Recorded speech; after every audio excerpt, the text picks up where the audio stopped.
Good evening. I'm John Alden, Chair of the Essex Junction DRB. We will start tonight, December 19th, 2024 at 6:30. 1. 6:34. Okay.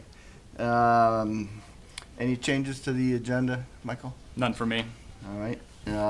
Public to be heard. This is the chance for anybody who would like to speak to us tonight about something that is not on the agenda. Before we start, since we have some hybrid attendees, I'll go ahead and start with our script, if you don't mind. Please.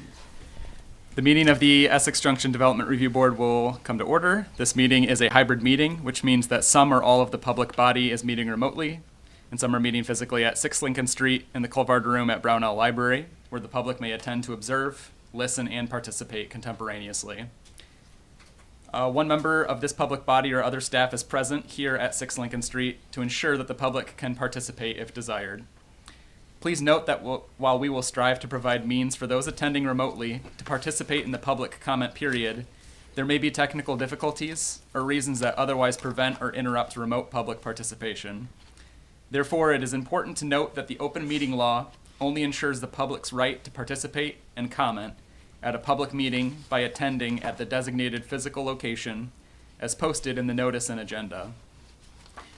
If a member of the public or of the public body has technical difficulties accessing this meeting remotely, please alert us by using the chat feature on Zoom or by emailing me, Michael Jaguar, at mgiguere@essexjunction.org. And in the event of a technical difficulty that cannot be resolved, we may continue this meeting if necessary to January 16th at 6:30 p.m. at 6 Lincoln Street in Essex Junction. Please note that all votes taken during this meeting that are not unanimous will be done by roll call vote in accordance with the law. And that's it. Thank you. You're welcome. All right. So, anybody speaking on something tonight that's not on our agenda? Anyone online? How many people do we have? We have one member of the public. Sabrina, if you have comments about a non-agenda item, you're welcome to discuss that. Hearing none. All right, I'll move on to minutes for approval. These are the minutes of November 21st. Can I have a motion to discuss in a second, please? Or a motion to pass them in a second? I move to approve the minutes. I'll second that. All right, discussion on the minutes. I had a couple of comments.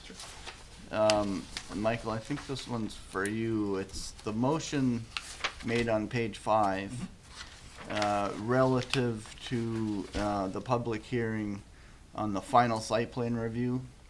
So my recollection is that in accordance with being able to table it or continue it, we opened the public meeting and then directly continued the hearing. So it shouldn't have been closed. I think this motion says that we're closing the public hearing. And I'd like to have that changed to continue the motion to continue the public meeting. Yes, that was my understanding too. We discussed that among city staff and checked the Zoom recording, and I believe verbally it was said to close the hearing, though I think there was a consensus understanding that that was not the intention of the words that were spoken. So I'm happy to work more on this, but that was our understanding after viewing the recording.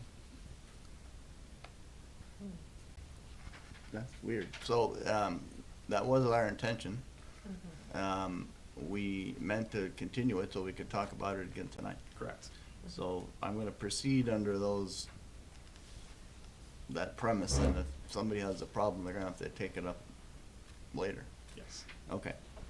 So how do we handle the minutes, though? Can we say that it was our intention to continue the public hearing? Yeah, if you'd like, we can move these minutes to be approved during our January meeting, and I can spend more time working with city staff to see how the minutes should be amended or see other options for us, if that's acceptable. Fine. So we'll table these minutes. We'll continue everything. Good. All right, anybody else have a comment on the minutes? Maybe I had one other, I thought. I think it's just a typo on page 3, down at the bottom, second sentence of the last paragraph. Roof peaks, I'm not quite sure how the syntax is said there. Roof peaks would reinforce and I think imagine is supposed to be image that Mr. Handy is trying to pursue with the design. So what I'm really trying to change is imagine to image, but there's some grammar involved in R and would there that you guys could maybe figure out what's supposed to go there. Sure, I can clean that up. Okay. Anybody else on the minutes? All right, all in favor of the minutes as amended? Say aye. Aye. Aye. Any opposed? Minutes are set aside for further consideration till next month. Okay, public meeting, next item is a sketch plan review for a 3-lot subdivision for one residential lot and 2 lots for future development. The road connection of Taft Street to Meadow Terrace in the R1 district by the Center for Technology Essex owners. Who's presenting on that? And in fact, anybody who has testimony tonight on any subject officially should be sworn in. So who has the language for that? I think Michael does. Does Michael have that? I believe I have the scripts. Can you swear people in for me tonight, since I gotta read mine. All right. For all that are presenting tonight, raise your right hand. I hereby swear that the evidence I give in the cause under consideration shall be the whole truth and nothing but the truth, so help me God, or under the pains and penalties of perjury. I do. Awesome, thank you very much. So, good evening. Hello, my name is Scott Homestead. I work for Krebs & Lansing Consulting Engineers. I'm here representing Center for Technology Essex on the next phase of their development off of Taft Street that serves the residential buildings program at the Center for Technology. So essentially what we're proposing here is, more, very simply put, more of the same. This has been a program that has been ongoing, for a long time now, since I think at least 2006, since I've been involved with it, and possibly before then, where the residential building trades programs build a house, and it takes them about 2 years to do a house. And we were back here a few years ago and expanded Taft Street, and that gave them 5 new lots. It must have been about 10 years ago, and now they're about built out, and they need to create some new lots. They are, at this time, we're really just subdividing one building lot because they are considering in the future possibly adding in some duplexes to their program, but that was going to complicate this application, and so, but timing-wise, we really needed to get going because we need to have this process complete so that they can start a house in the fall, in September, and so we may be a little, kind of behind where we'd want to be already, but we didn't want to complicate it further by introducing new building types and sort of hashing all that out. So the proposal will be to extend, what is now Taft Street and connect it up to Meadow Terrace. Now that eventually just become, a through street. With a new house on the right of Taft Street as you proceed from where the cul-de-sac is now. The water lines are actually already in here. We'll be extending the sewer system to serve the new houses. We'll be upgrading the stormwater system. There's an existing wet pond that can be expanded and modified, likely into a gravel wetland, and comply with the most current stormwater rules. Be extending, pedestrian access as well. One thing I noticed in the town comments was a concern about what I believe is how the existing driveway to the CTE building will intersect this road. That'll need to be reconfigured. That's not really shown on this plan, but we'll clean that up at the final. Really, most of the comments seem pretty clear cut. Stuff that's in terms of just providing more detail as we move forward. I believe I read that this can be classified as a minor subdivision, which I'd like to confirm because that would really help us to be able to move directly to the final application, assuming we can address everyone's comments here tonight. I'd go ahead and open it up for discussion and comments. And we can talk about it. Yeah, Neil, I was fine with the staff comments as well. I didn't think they were too bad. One that got my attention for some reason is the naming of the road. So I looked at the drawing just to see what seemed to make sense, because, I live on a street where it has one name until it goes around the corner and then it turns into something else. And nobody knows what, why. Mine is the same. So, there's a hint of a possible future road extending straight from what starts out as Taft Street. Right. On the drawings, and I just wondered why it wouldn't be normal to have Taft Street stay straight and call the other part something else, like you could just call it Meadow Terrace until it got all the way over to Taft Street. But I'm not trying to name a street, so if you guys all want to get together and figure out something that makes sense. We had one of the streets that was on my little section ended up getting extended, so the one that has the longest part to it ended up as an extension. Well, it seems like this is all capable of being resolved without calling something an extension. So. Yeah, I think so, and I agree with you that it'll be a little strange if we have what's essentially a loop street with 3 different names, and we work to avoid that, and I think we can just get together with staff and E911 and figure out what they want, and that'll certainly be resolved, and then hopefully as simply as possible. Awesome.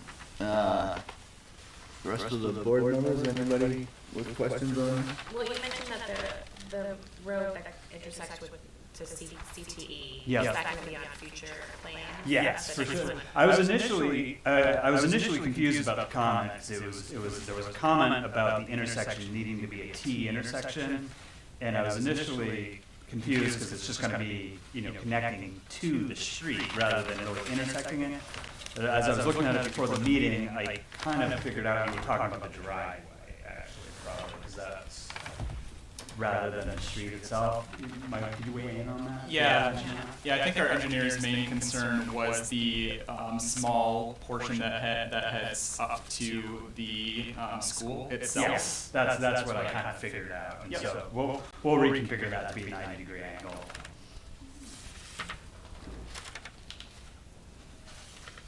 Are you talking about the area on the left of the screen right now? That's correct. Okay.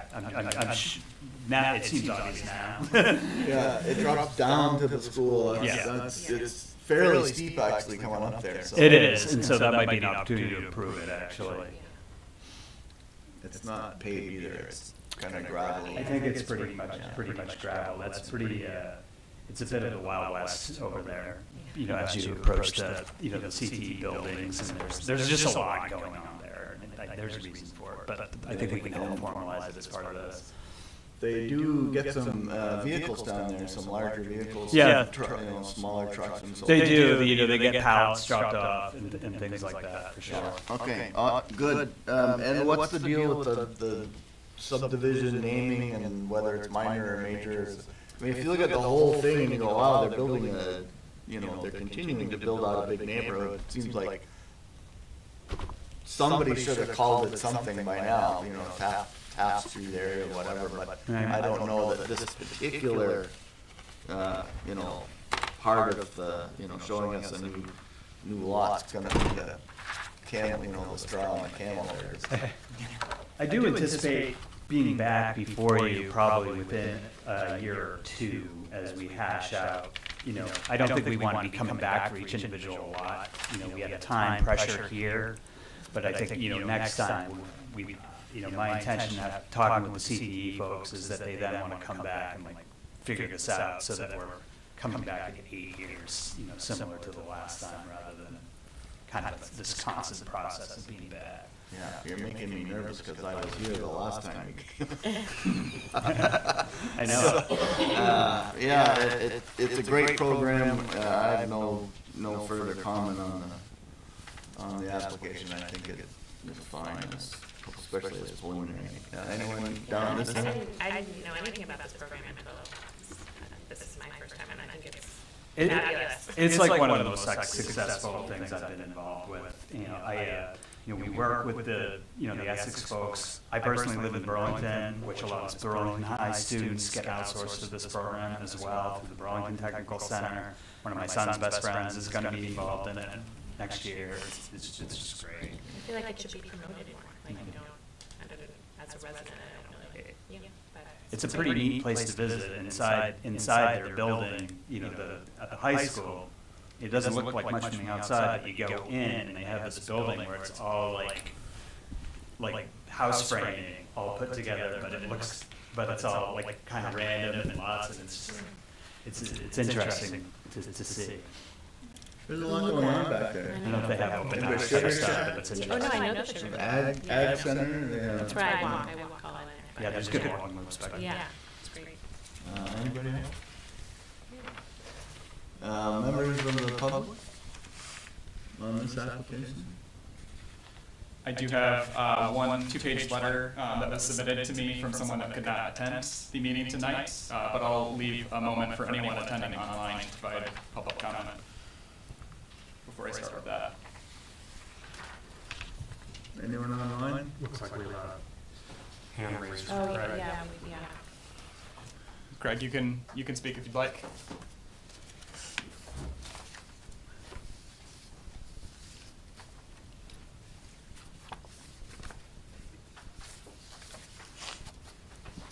Yep. Greg, we're having trouble hearing you if you give us just a moment.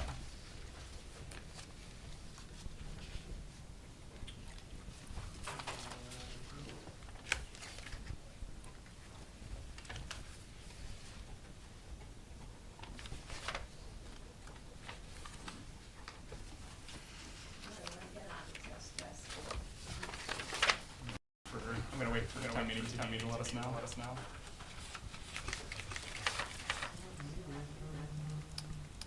Greg, could you try speaking once again, please? Sure. Can you hear me now? We still can't hear you.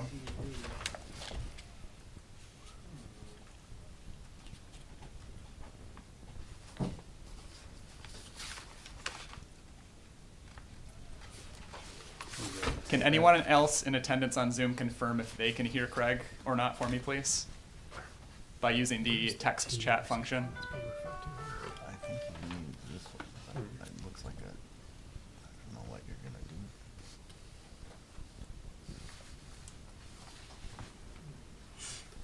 gonna do.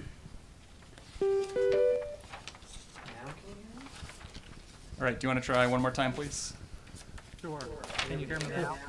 Yes, we can. Thank you for your patience. Okay. Thanks.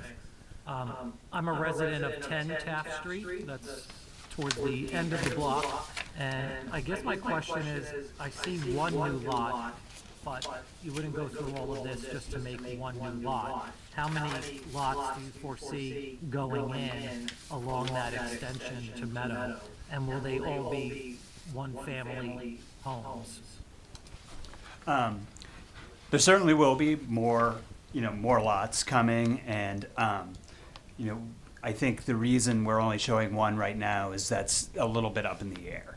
I think the zoning, if we continue, the pattern we have now, I think we could do 4 to 6 more lots. And I'm sure they're going to want to somewhat maximize it because that's their program and they'll want to continue it as long as they can. There has been some talk of potentially doing some duplexes, but that's not confirmed at this time. That would be part of a future application, and everyone would have a chance to comment on it again. Anything else, Craig? I guess I'm wondering why the need to connect it to Meadow and not make a cul-de-sac at the end? I believe, More yeah. homes at the end, instead of it looping, you could probably fit another house where the avenue turns to Meadow. You could fit another home in that lot. The recollection from the regs is that the next house we build out here triggers a requirement to have multiple points of access. And so we can't do a cul-de-sac anymore. Okay, thank you. Sure.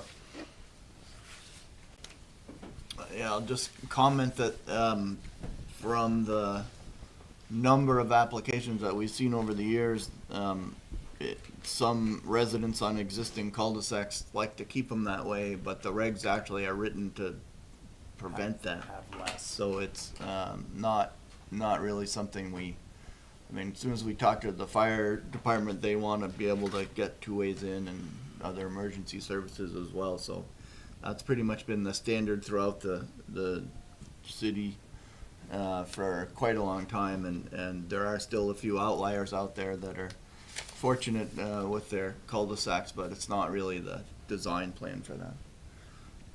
So I think you're stuck doing it anyway. I think we are. Yeah. I don't think we'd get through.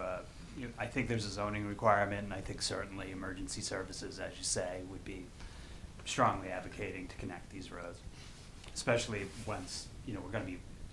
You get to a point where you're so close. It's kind of. Yeah. I will say I've ridden a bike through there for years and years, and I've never seen a car going very fast. So hopefully that traffic pattern stays the same in terms of speed. You're not feeling like you're on a runway or anything. And that kind of brings me to the next question. If we want to start going over the letter, are you going to read that into the record? Is that what happens, or? That was the request by the submitter, so I'll read this verbatim. To the Development Review Board, as a resident of Meadow Terrace, I would like to raise some concerns that affect the whole neighborhood, not just my street. I have no objection to the construction of new residential properties in the area being proposed for subdivision. This concept has been in the work for decades, although the current layout is somewhat different from earlier versions. However, I do have concerns about the proposed connection of Taft Street to Meadow Terrace. This would create an awkward and dangerous intersection, increase through traffic in a residential area, and increase the threat of crime in the neighborhood. The proposed intersection does not conform to the T-shapes specified in section 906C2. The site topography makes a T intersection unworkable, so instead an awkward and dangerous intersection design has been proposed. This creates a number of problems. The shape of the intersection would encourage traffic coming down Taft Street to continue onto Meadow Terrace without stopping or even slowing down.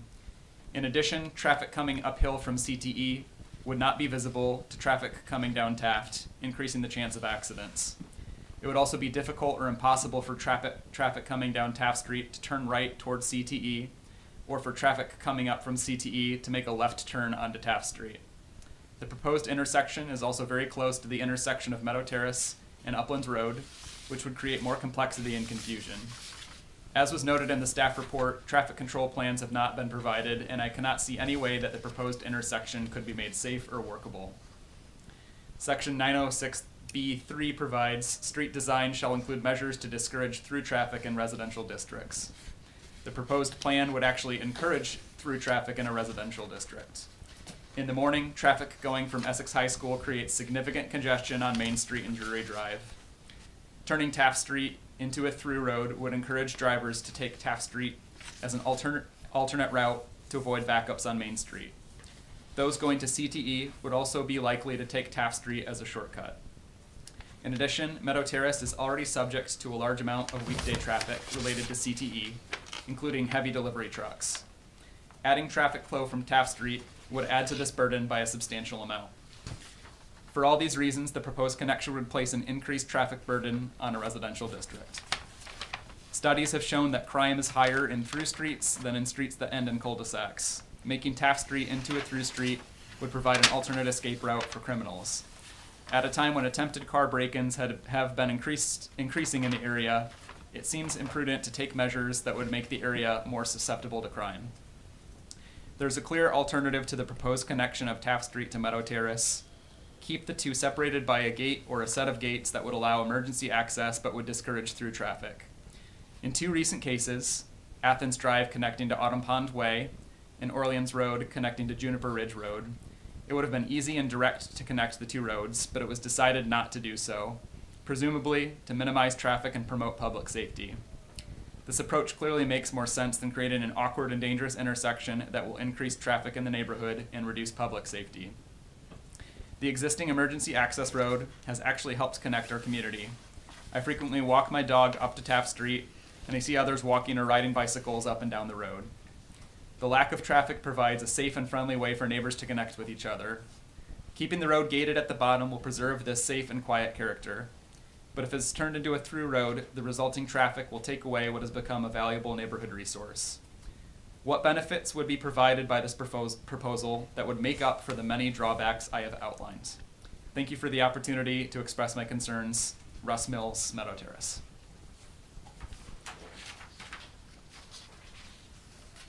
Thank you. Does staff want to comment on this T-shaped intersection, which I'm not sure I see where the T might be since it's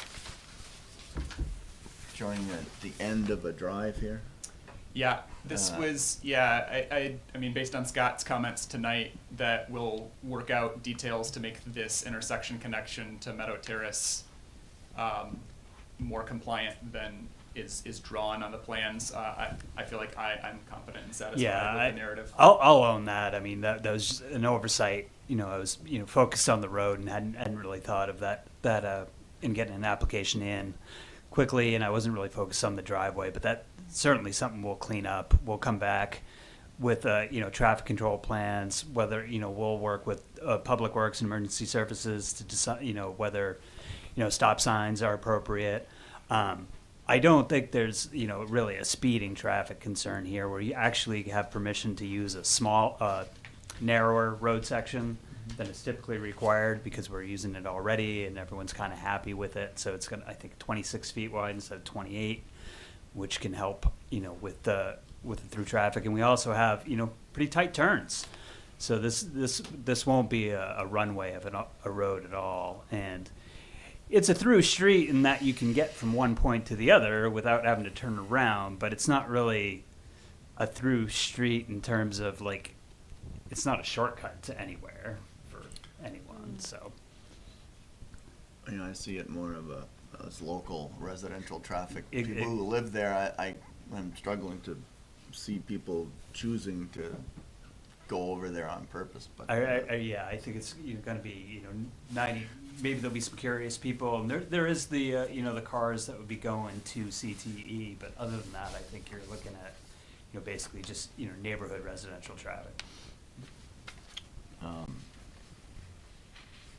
Okay, so the next time we see this, that'll all be cleaned up. And much more detailed. Yeah. Any other questions on the comments made by Mr. Mills? I mean, I live on a cut-through street. I call them cut-through. And so I do understand, even if we think it may not become an issue, you don't know. I definitely go up Meadow Drive, or go up Drury Drive, and I think I make whatever that is, the right to get onto Main Street. Is that? I forget which road that is, but I go in that neighborhood. Yep. And there is a lot of traffic, especially during school.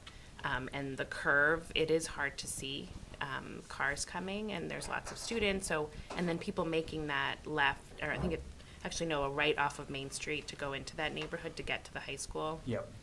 That intersection, it's very tight. So when someone's making a left and you're there to go across into the Brickyard, there's a lot of traffic there. And so I think it is an issue that we should be concerned about and think about stop signs and blinking lights and things that we need in other places now because of the increased traffic everywhere. So if we're gonna put you know, there's gonna be a road, I think we should preemptively think about those Yeah. things.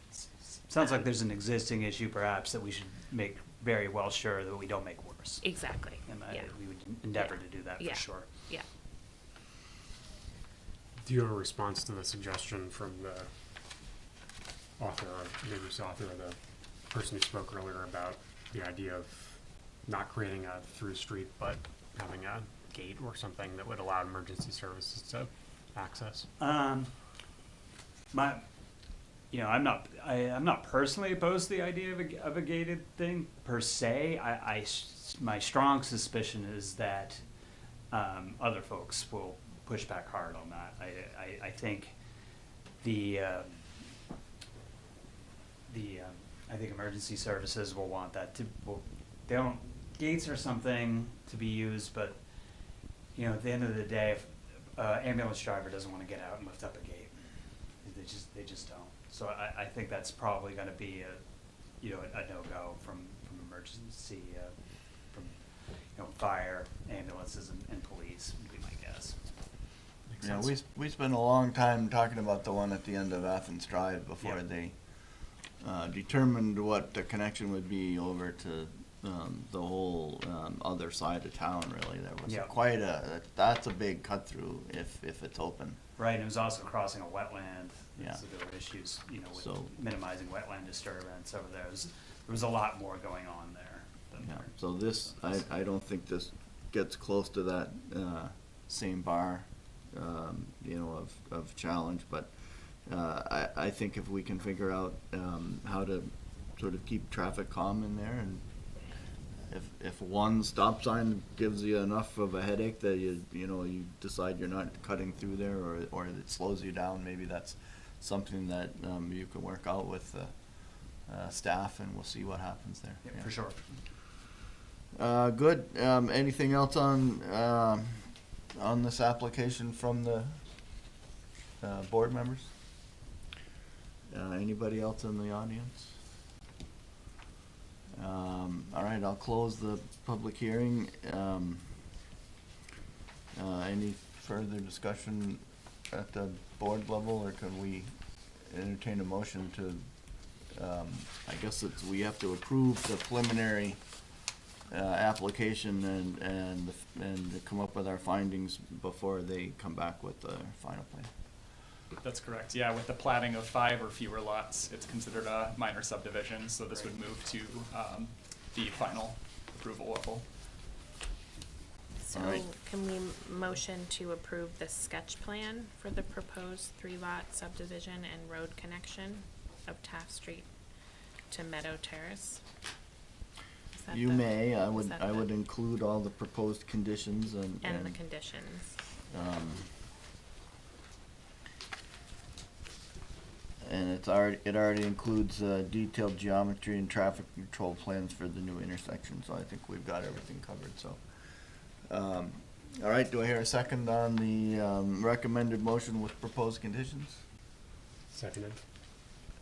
Any further discussion? All in favor, say aye. Aye. Aye. Any opposed? Motion carries. Thank you very much, Scott. Thanks so much. Appreciate that. everybody.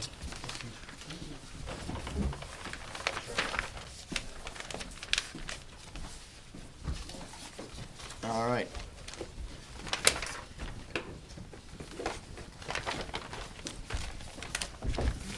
So that means everybody else is here for the next one.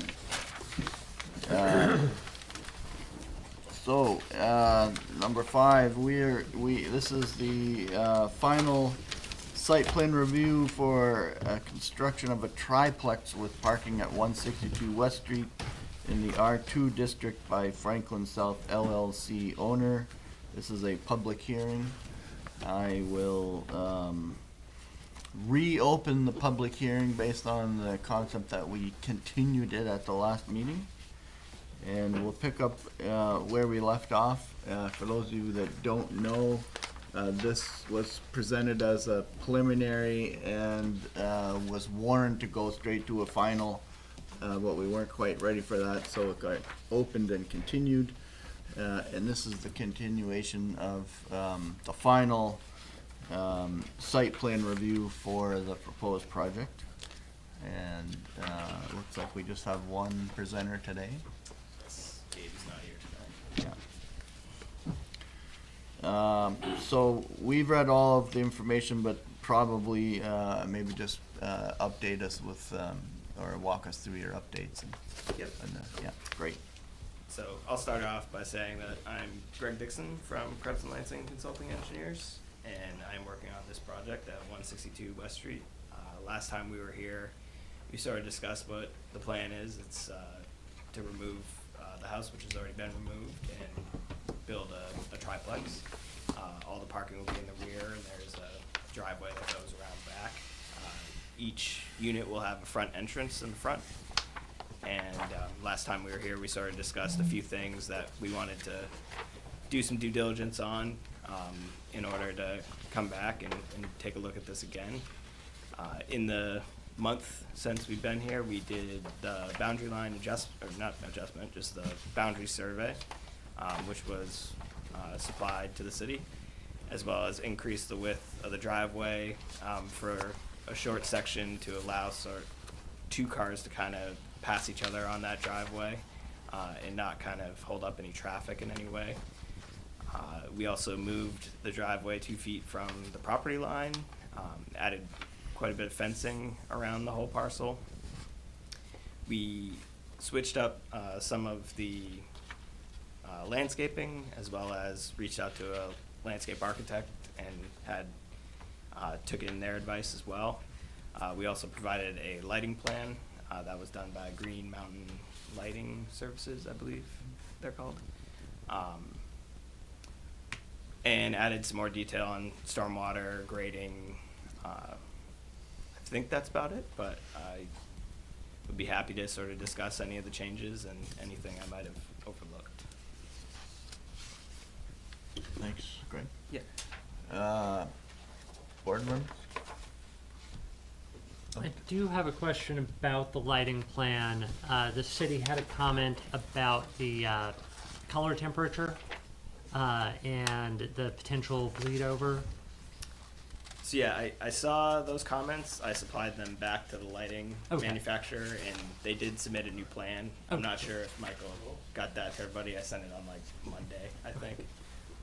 So I do believe now all that has been addressed, but I don't even know if staff has had time to really dig Okay. into it quite yet. But we have made one revision based on those comments.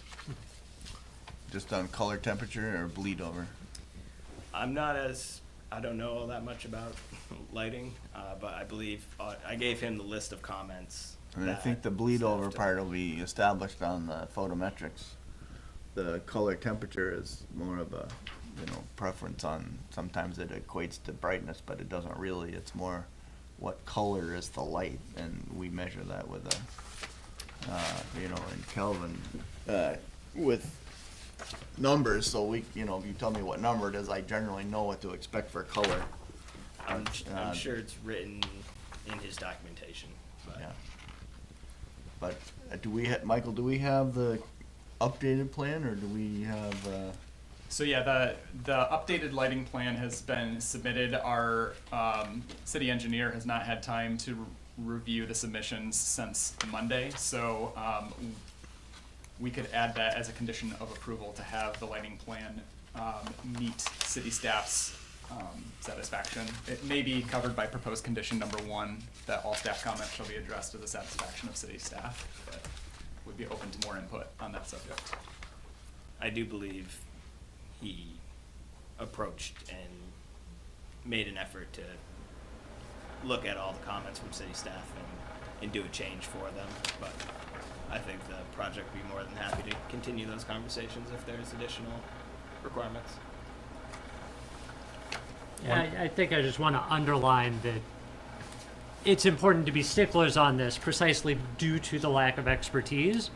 That if your designer is not familiar with the code, then it would be very easy to proceed, and none of us realize that it isn't code, and then it annoys the neighbors. Yeah, I don't think it's a lack of expertise on the lighting manufacturers. I think he has a solid understanding of the lighting. I'm just saying I'm a civil engineer. I'm not a lighting Yeah, precisely, professional. yeah. So I can't necessarily tell you what Kelvin the lights are at. I do not know. That's why we hired the professional to do so. And is the landscaping that's been incorporated, you had mentioned you consulted with a landscape architect. Is this a formal landscaping plan provided by that architect, or just The incorporating their architect input? reviewed my plan and had no changes. Okay. And so I sent in his memo as well to the town. I'll note that part of the updates that Greg supplied me with earlier this week were small changes to the landscaping plan. Our tree warden, after reviewing the plans, noticed that honeysuckle was proposed as one of the plants, and noted that that is invasive and recommended replacement with native approved species instead, which the applicant did. And there were also concerns about the street trees at the frontage of the lot. There are pretty large maples that would at maturity interfere with the power lines, and so Greg reconfigured the positions of those trees, and I have those plans on the screen now. Apologies that I couldn't get printed copies in time for the hearing tonight. Yeah, that was So one they're of my little. comments, Yeah. just the visibility and all that. Yeah, so we moved two of the larger trees out back, Yeah. and then pushed two others kind of further away from the road. Yeah. Okay.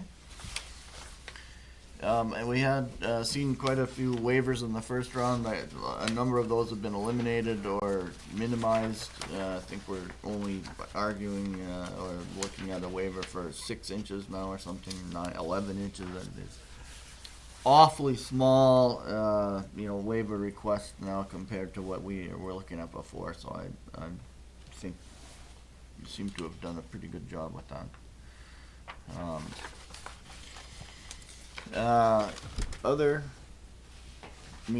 I think you did a good job of pretty much listening to all the things we said and took care of them, so. Yeah, like the driveway improvements, and that's really good. Yeah. Even the buffer is 14.1 feet, so you're only not 0.9 feet, which is, what's 9 inches, 10 inches off the, away from the full buffer width, so, and you have a fence, so, I feel like we should open it up to the neighbors, because there are quite a few people here that look like they wanna speak, so, I've got the gentleman right in front of me. Introduce yourself and tell us what you wanna say, please. Hi, I'm Brian Plant. I'm sorry I was out of state at the last meeting, so I was not able to get here. One thing is I'd like to have a copy of the plan so I can look at it, if you don't mind. 'Cause I'm trying to read from here. Oh, thank you very much. Yeah. And so I have a lot of questions as to, about the building. How high is it gonna be? So it's going to be 3 stories. I think if you wanted to bring up the architectural plan to kind of take a look at that. So it'll be a 3-story building. It meets the code of 35 feet. Based on the code, it's not to the peak. It's, I don't even know if I can quote the code, but it's kind of midway between the. Yeah, no, it's So the top of the roof gonna be 35 feet, is that what you're telling me? The top of the roof will be 36. 36, And that's 1 inch. that's above. well, the way you measure the roof height is part way up a sloped roof. If it was a flat roof, they'd measure to the top, but on a sloped, pitched roof, they don't measure to the top. They measure to the average height of the roof, so. Okay, just getting the information. Yep. Okay, so now you're putting a driveway all the way around to the right side. Goes along the side on one side and around and full across the back so they can get into their units. And you can park on, right, there, each Yep, of them has a garage. Each one has a garage. Yeah, So there is parking for 6 vehicles then, correct? There's only a requirement in the town for parking for 3. we gotta keep reminding everybody to say city, but yes, Oh, sorry. Yeah. there are. Okay, all right. Yeah. But, so there's only parking for 3? Is that what you're telling me? So the garages could likely fit 2 smaller cars because they are the full width of the entire building. So there is opportunity to park more than one in there, but it's just a one bay garage. It's a 1-bay garage for, for 3 vehicles, is that what you're telling me? One in each garage, yes. Okay, There's three sorry, units. 3 one-bay garages, right? Yeah. Yeah. okay. So parking 3, where do you propose the trash units will go?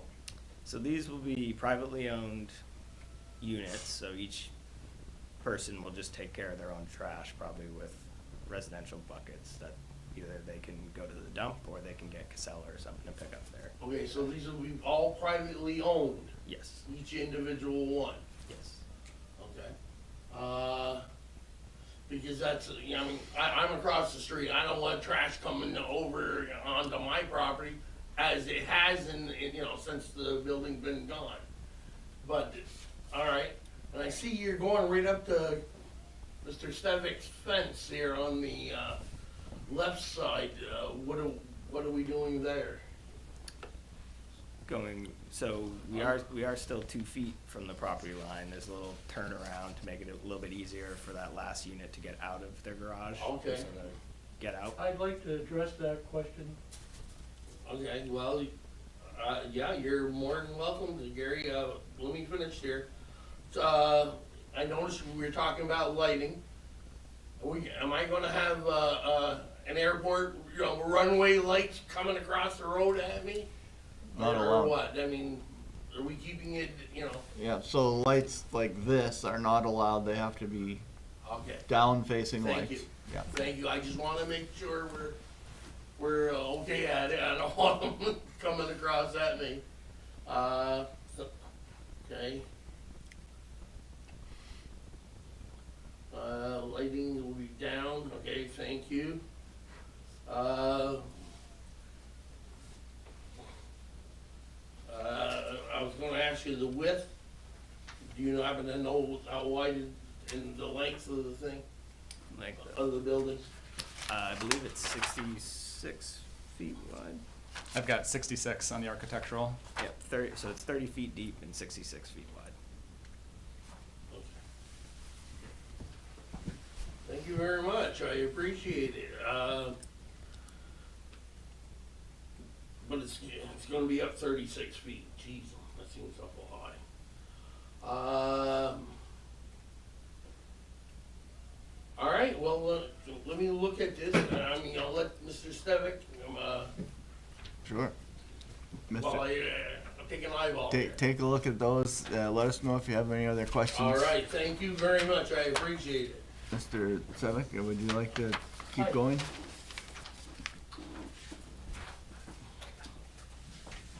If you remember from the last meeting, I got a little excited. I still really am bothered by what happened where that 275-gallon fuel tank ended up. I have my own personal opinions of it, and it looks like I'm gonna have to deal with somebody else. But addressing the property line, according to the notes, it says that Mr. Handy will work with the landowner next to address the fence. The fence that's there now is the fence that was there 30-odd years ago when I bought the property. I like the decrepit looking fence because it's kind of rustic looking. I do not want to see a stockade fence up. If he wants to build his fence, it used to be, if you built the fence, it had to be a foot at least away from the property line so that the person could maintain that fence. The way I understand this note, it's gonna be right on the line where the existing fence is. Approximately 18 inches from the existing fence, I have about 18 cedar trees that are about 6 foot tall. I've maintained them. I really don't want to see anybody changing that. I don't want to deal with Mr. Handy because if you remember, I told you that there was a sign that I put up that said Handy property with an arrow on my property. Somebody pulled that sign up, removed it, and then nefariously stuck a screwdriver in the ground just about lawnmower blade height. That was in the first part of September. In October, when I noticed that that fuel oil tank was back at the corner, there's an apple tree, and that's basically where it is, where it was.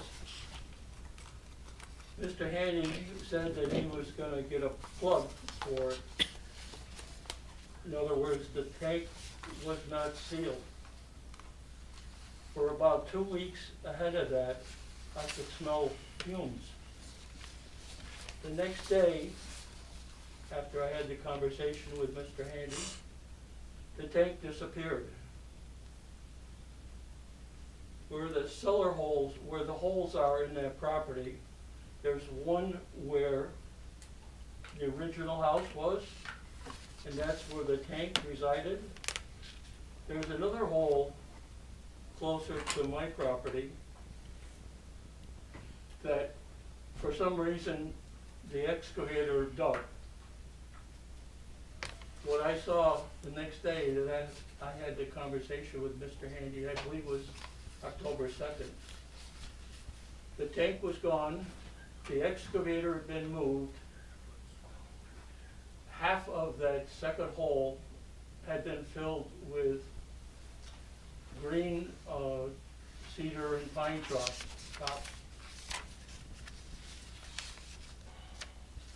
I hate to say this, but I really believe that that's where that tank ended up. And I paid attention, and I actually took a lot of pictures from my property, trying to figure out where the hell this tank went.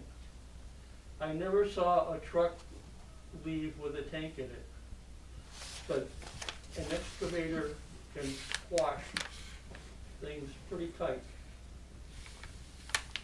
I believe that Mr. Handy's contractor took everything, including a lot of dirt that had been contaminated by fuel oil, in Casella's waste management, out on the street, and wherever Casella left it. The excavator also backed his excavator out on the street, and in the process, he put a couple pretty good sized nicks in the blacktop. Who is going to fix those? The street had been recently repaved. The nicks are still there. They're only gonna get bigger in the wintertime. I appreciate you listening to me. I really don't wanna talk to Mr. Handy about moving that fence. I really think he is a person that's very unscrupulous.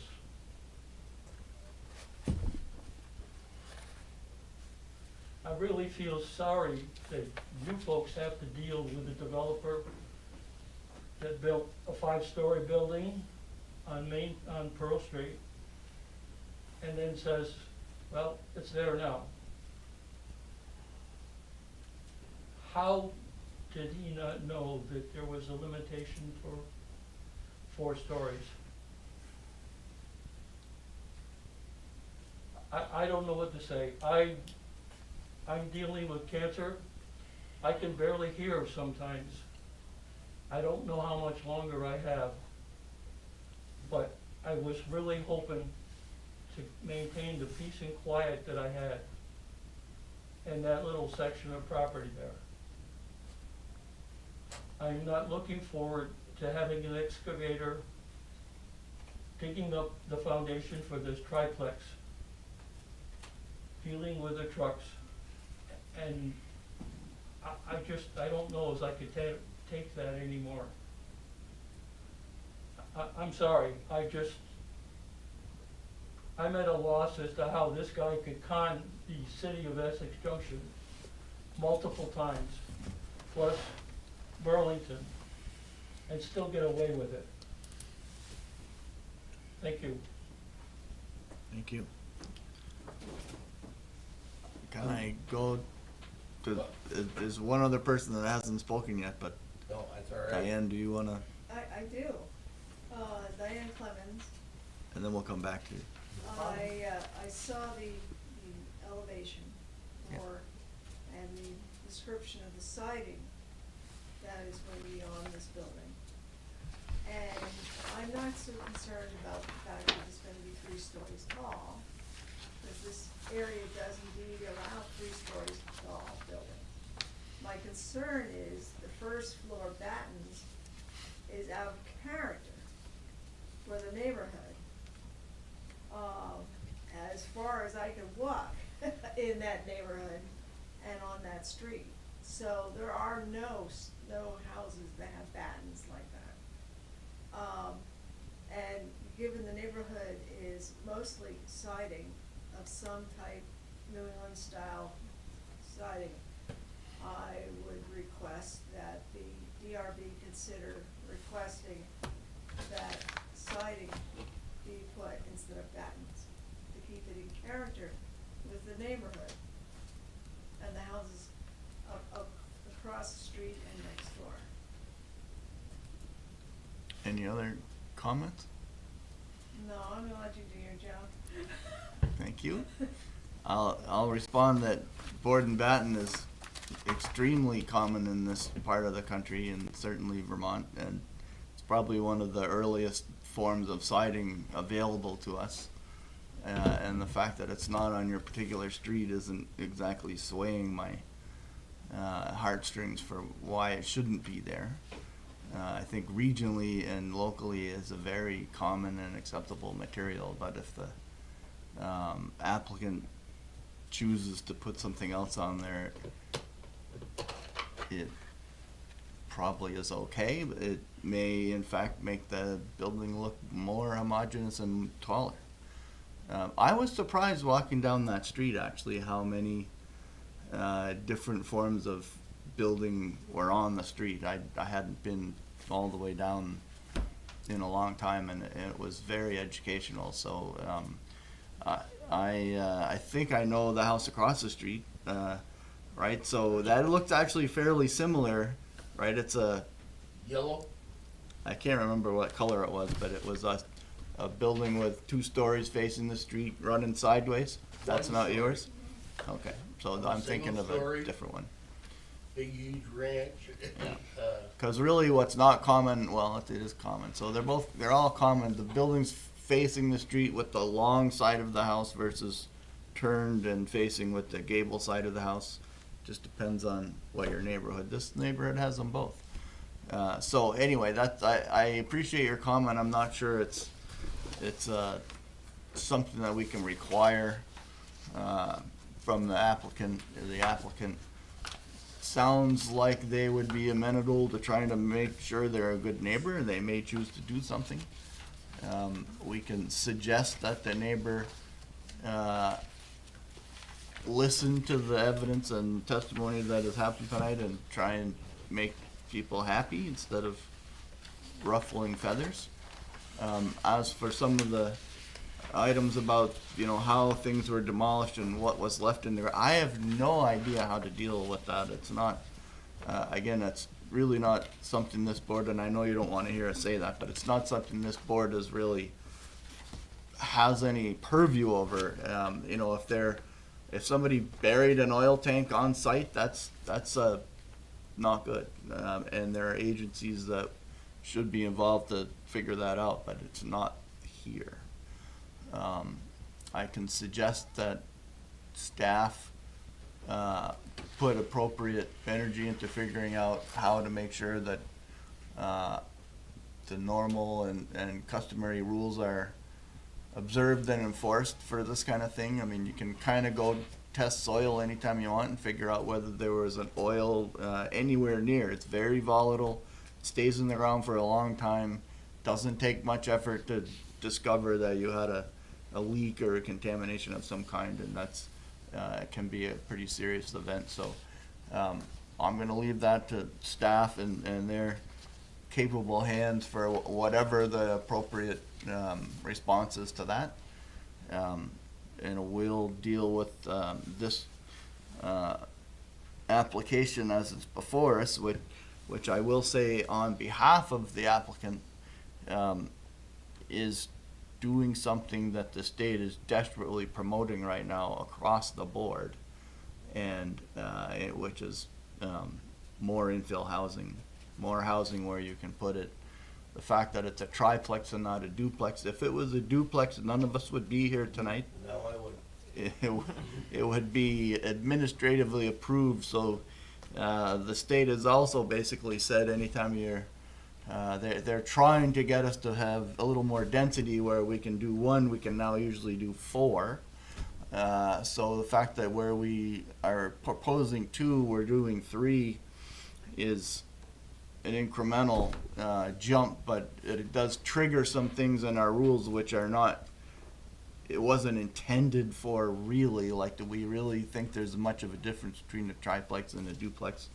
Not really, but especially because it's not some, I mean, there are single family houses bigger than this, so it's not overall hitting a lot of bells that would suggest this a problem. I think we're seeing what happens sometimes when certain developers have a reputation that they bring with them, and so that may contribute to some of the testimony about, we know things have happened, we don't want to see it in our neighborhood, and that's all very reasonable. So we usually are very concerned that staff follows up on the things that they're supposed to follow up on, and make sure that the rules and the requirements that are designed into the planning materials are followed, and they do it right. They follow the rules. The lights don't shine out, they shine down. The roads and the driveways and the setbacks and the height limits are observed or waived if appropriate. So it's unfortunate that we have to hear neighbors have concerns that I'm not saying you're not justified either. I'm saying that, if you have concerns, we want to hear them.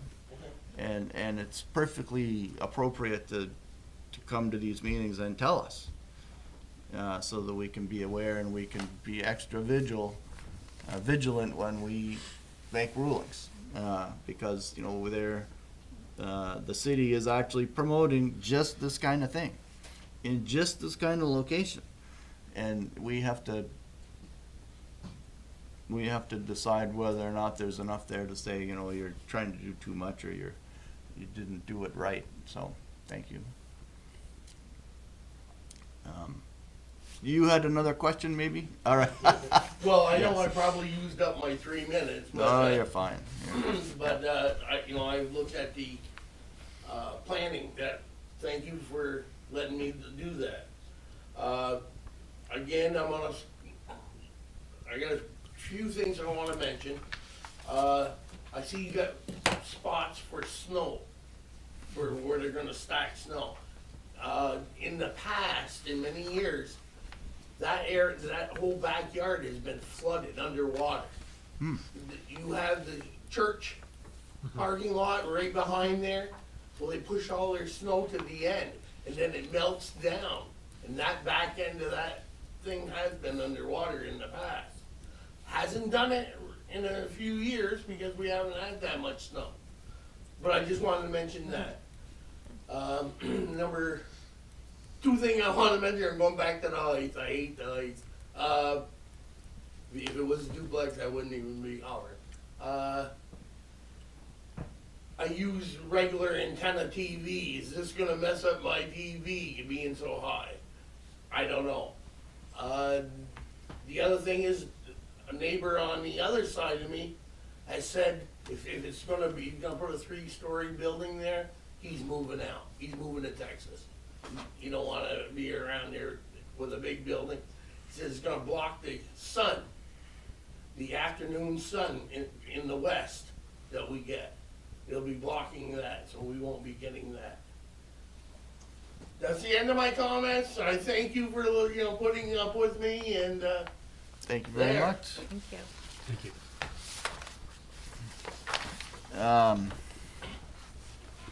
Any more questions or comments from the audience?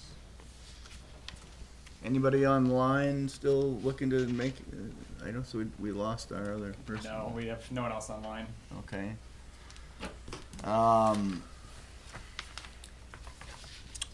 Board members, anything during the public hearing, or I will are we add ready to? one comment to your comment. The fence is located 6 inches on our property, so it's not exactly the property line, but it is on. I just wanted. I didn't hear what you said. The fence is proposed 6 inches on this property. It's not on the property line, so that concern. I just wanted So that will to address enable him to maintain The note his, says something different. Unless I misread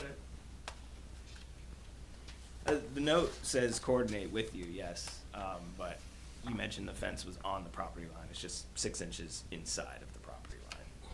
I just wanted to. so the fence is on Enti- 162? Yeah, entirely on the project parcel. so, can I just interject? That will enable him to maintain his own fence. Yeah, I That believe- gives you room. No.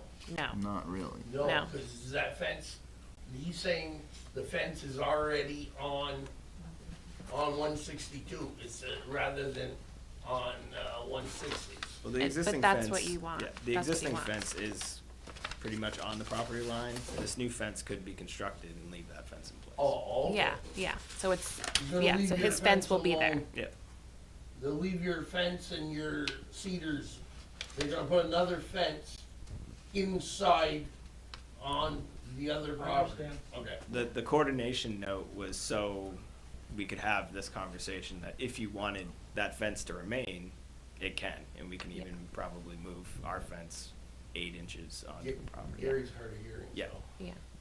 So Yeah, I I think, just yeah. wanted to let you know that our intent is to have our fence be on that property. And your cedars and your fence will be fine. They won't be, disturbed. Yeah.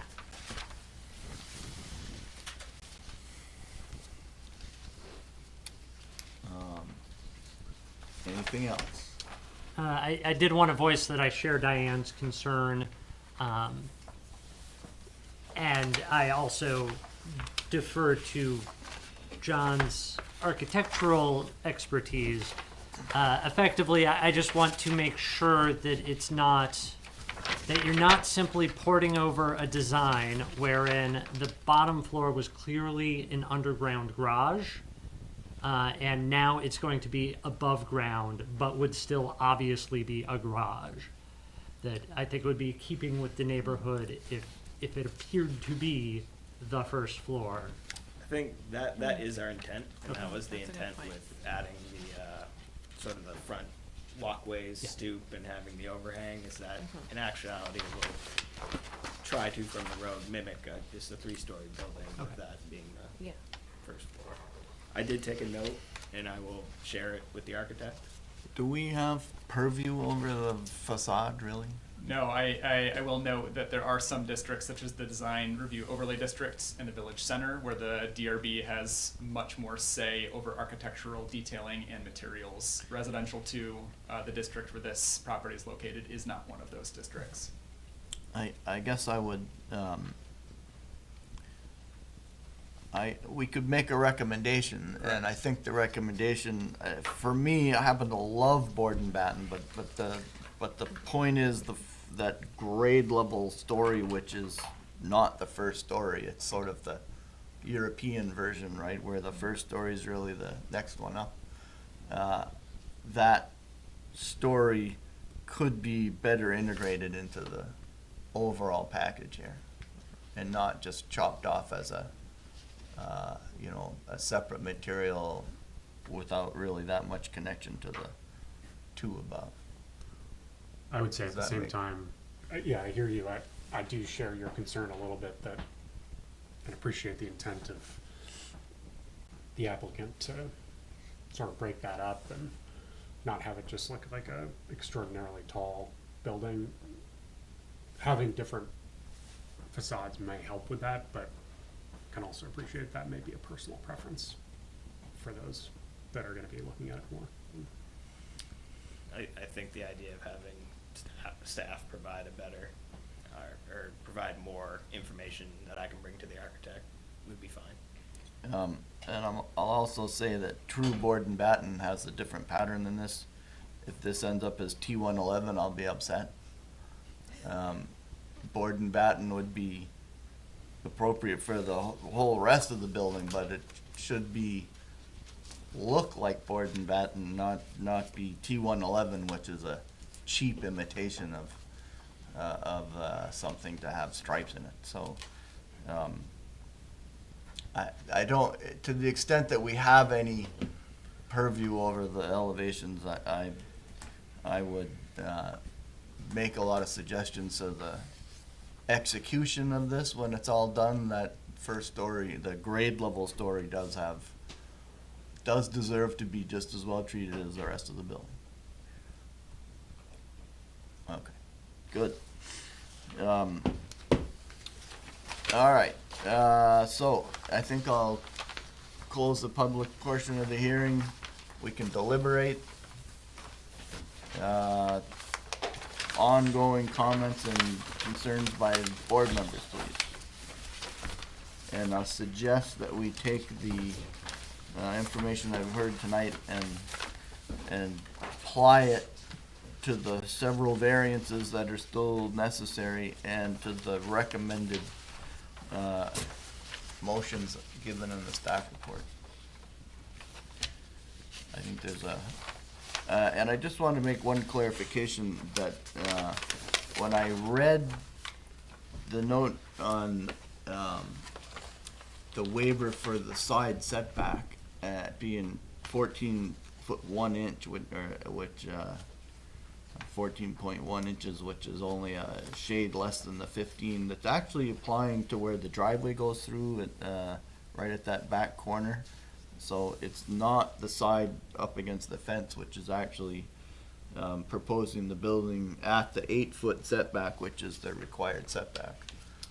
So there is one side, it's not mentioned in the staff report, that has a side setback at 8 feet. The staff report mentions 15. The 15 is the buffer zone if it's a multifamily up against it's not a setback issue, it's a buffer issue. So I just want to be careful because we are given purview to waive the buffer when it's, it's basically depending on the level of impact. And in this case, it's a two-family building, a duplex would have none, and a three-unit building has somehow jumped it all the way up to, it could have been a 40-unit building, as multifamily. So I'm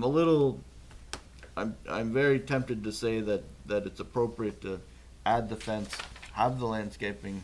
The buffer's not really, its intent was to protect against much larger buildings than this. So that's my personal feeling on that, but it's not a waiver of the side setback. It's only a waiver of the buffer between multifamily and single-family units. Does that make sense? So they don't need the waiver. No, so the they staff need- report Yeah. reflects it correctly. The 15-foot buffer is between multifamily dwellings and adjacent single-family dwellings, and that's Okay. measured from the distance of the building to the lot line. Oh. A setback is different from that. So it's listed incorrectly on the site plans, but the staff report has it listed as a 15-foot buffer, which is correct. Got it, So they do need a waiver. Yeah. They do need a waiver for Yeah. that 15-foot buffer. for the buffer. Yeah. Which I think is a lower bar than the 15-foot setback. Okay, so, anybody want to lead off with their, comments and suggestions here? I'm sympathetic to the neighbors' concerns. Certainly, if there were improper disposal of the fuel tank, that would be problematic, as the chair had indicated, does not fall within kind of the scope of the DRB's work. Acknowledging your concerns, we heard many of them at the last hearing, and I think the applicant has done a good job of addressing many of the concerns, not necessarily all, that came up in our previous hearing. So I appreciate your work in getting the project to where it is today.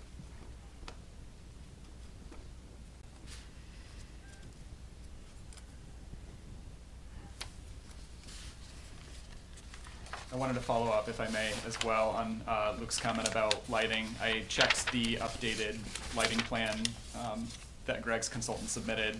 The original plan had 5,000 Kelvin lighting, which is over the code's cap of 4,300, which has been updated to meet that limit. So I verified that. All right, so the primer, on Kelvin, your old incandescent light bulbs everybody liked.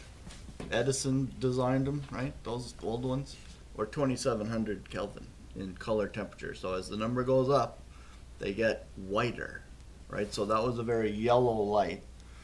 3,000 is a noticeable jump. 3,500 to 4,100 are your typical fluorescent lights. So you have in this room several kinds. The ones that are a little bit yellower are called warm white. The ones that are a little whiter are cool white, right? So that's the 41 to 35. You get to 5,000, you're looking at more like daylight, really bright white lights. So that's too bright for outdoors at night. So I think that's fine if they've amended it to be in that, I don't know what it is, but if it's between 3,500 and really 3,000 and 4,300, they're probably fine, right? That's gonna be in the good spot for basically commercial, outdoor, you probably can't go to any of the home improvement stores and buy something different if you wanted to put one up at your house. That's what you have as a range to buy, so. To me, the big news is that they're pointed down. I hate people who have the floodlights on their garage, because you can buy those and aim them yourself, and they're all out of code. That's not allowed, but there are a lot of people with those. So down lights, those are part of the project. Do we have poles here, or are they all in the building? All on the building, so once they're mounted to the building, that's it. They're not the kind you can tilt, right? They have a back plate, and the hood comes out over the lens, and so hopefully they can't fool around with those, and you won't have to worry about the lighting. But I'm gonna keep a note in there about complying with staff comments on the review of the final lighting plan.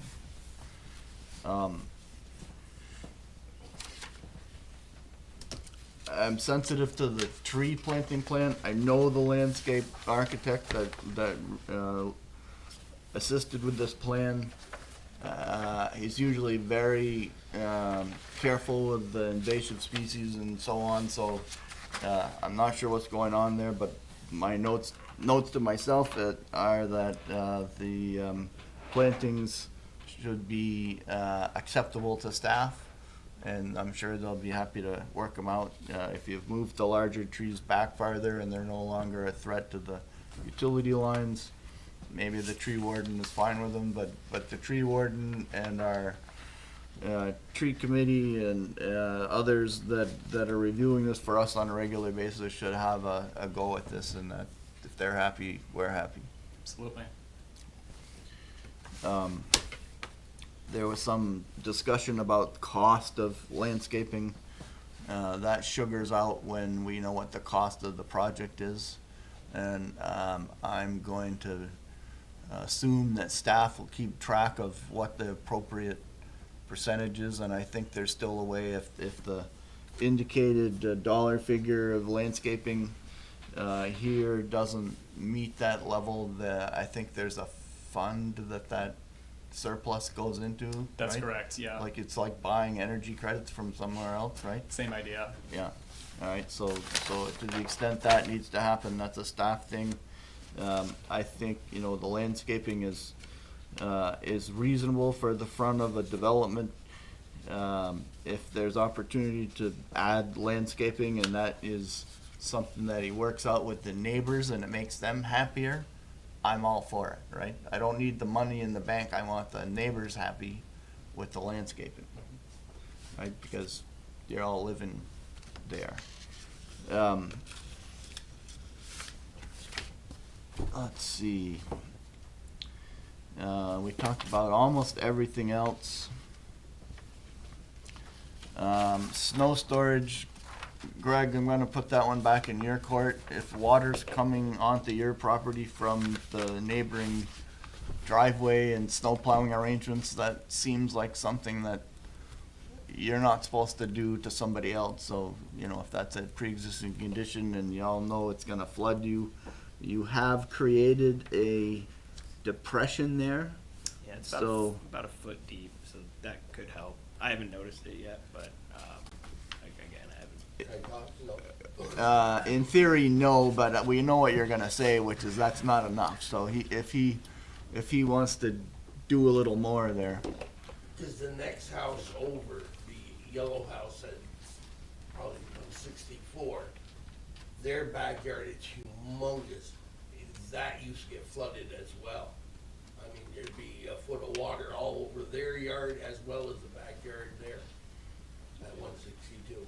So I think we're gonna let the engineers here. This is his bread and butter. This whole civil grading part. Make sure that the buildings are at an appropriate level so they won't get flooded. It'd be nice not to have a skating rink on the back driveway. And if you have enough room to store all that water and runoff and so forth in the backyard, then that's ideal. All right, so I wanna go through the variances.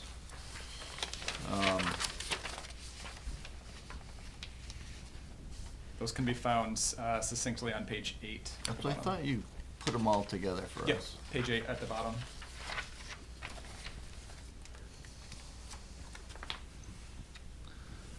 All right, so these are final site plan recommendations. Development Review Board should consider whether to grant a waiver for the front setback. It's the building face itself, as we were told last time, is not in the front setback. It's just the porch roof. We talked about it last time and we said we were okay with it. I don't think we're gonna change our mind. The DRB should consider whether the special design standard of section 619G1 is met.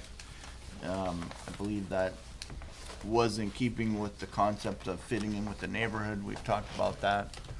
Is Yeah. that, Yeah, are there the additional rule- components to that one? The rule as written is conversions to duplexes, triplexes, or fourplexes shall be done within a traditional detached frontage style home.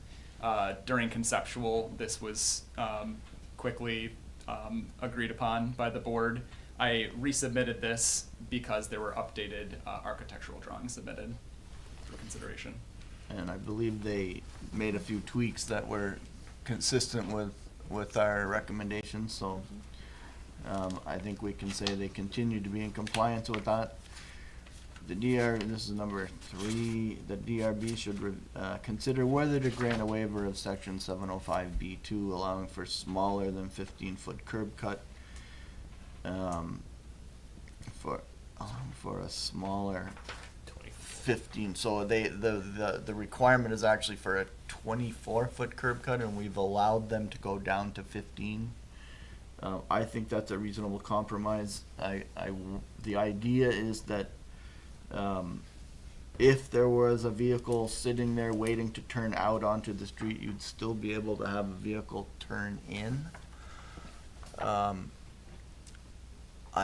can see that if the neighbor, they're gonna have to get good at, I mean, what's a car, 6 feet wide-ish, right? So the idea that you can get past each other, if the snowbanks are there, or somebody gets a wheel in the grass, it might be that it wants to be a hair wider, but I'm sure that'll kind of work itself out. If the neighbors, if the residents are careful where they, as they pull out, to be kind of over to the side, it should work. Technically, it should work. So I'm happy with that. I don't need to see any more pavement than anyone else, but that was the idea, that 2 vehicles can kind of get by each other at that entrance. Assuming one of them's not really moving. Yeah. So I'm okay with the 15-foot curb cut. Is everybody else okay with that?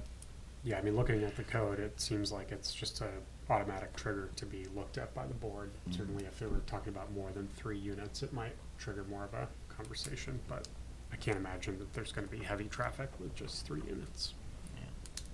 Well, I'm a little nervous on the number of spaces there.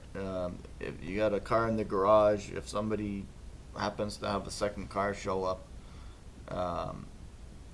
can it park somewhere back there and not interfere with everyone else? What if everyone has a truck? Well, it should still fit in the garage. The question is, where's the next vehicle come? Like, my friend came over to visit, where'd they go? Yeah. And if you have one, and I think if you park along the back, maybe you can squeeze back there. If you parked along the side, you're supposed to have enough room to drive past them, so it can work. My sense is that at some point the cars will be, a tire on the grass kind of thing, but that's more of an operational issue. The requirement doesn't say, they are satisfied the requirement. I'm just thinking, in actual practice, if it's your own house, you can figure out where you're gonna park so that you can still get into your garage, but with 3 of them back there, now I've got 3 people that have to kind of wrestle with that and coordinate and be nice to each other, so it might get a little trickier back there, but they met the requirements, so and that's not even part of our waiver request. That was just an observation.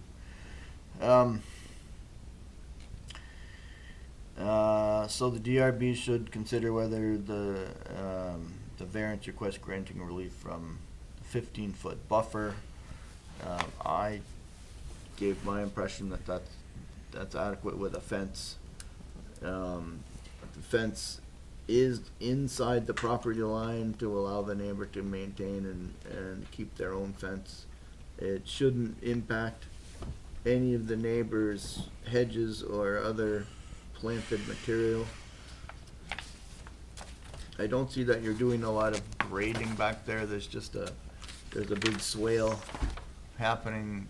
Just another shallow You- depression. It's not Essentially, they can't go across the property line, so as long as that property line is respected,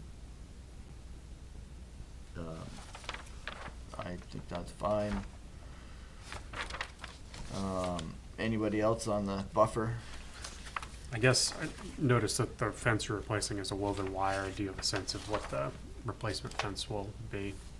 I do believe the intent was a wooden fence, an opaque wooden fence. Got And I don't know if this is a suggestion, I don't know if we can require this, but the neighbors seem to be interested in talking to the developer on the fences, like what are they? I don't wanna see somebody throw up a stockade fence if that's not if the neighbors don't wanna see a stockade fence, all of a sudden, you think you're being a nice neighbor and you put one up, that might be counterproductive. I think the goal was to be a nice neighbor. So, the note that says you're gonna talk to the neighbors should be enforced before you build the fence, right? Is that? We've got it, yeah, I've got that listed as our 7th proposed condition of approval. We can add material or any other specific language to that if the board would like to adjust it. Okay. And then the last note about the landscaping, we've already talked about that. You're gonna continue to work on the landscaping with the tree warden and other city specialists. And there should be planting materials that are on our list already, unless somebody gets another one approved.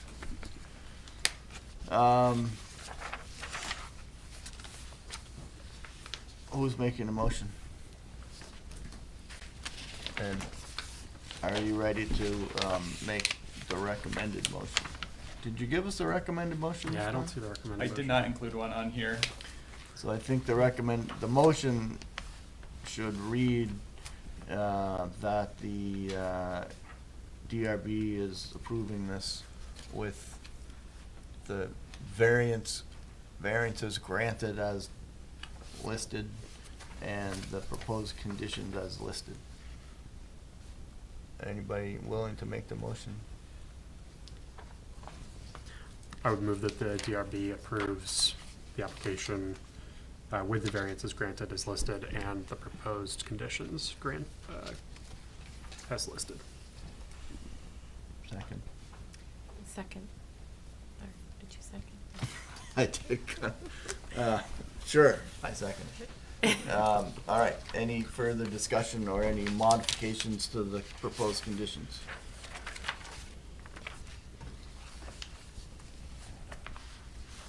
I added, on number 1, updated lighting plan per staff comments.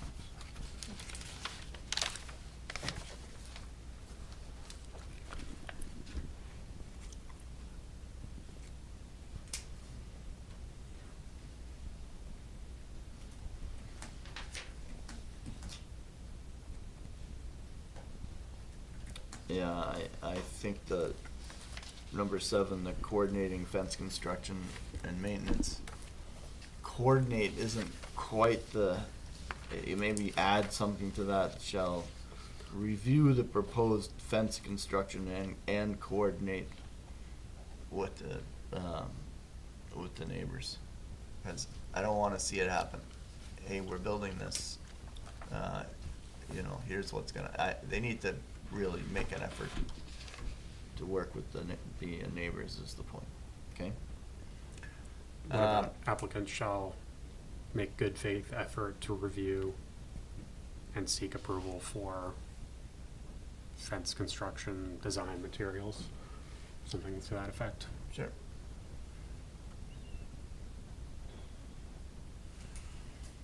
Anything on the appearance at the basement level or the garage level?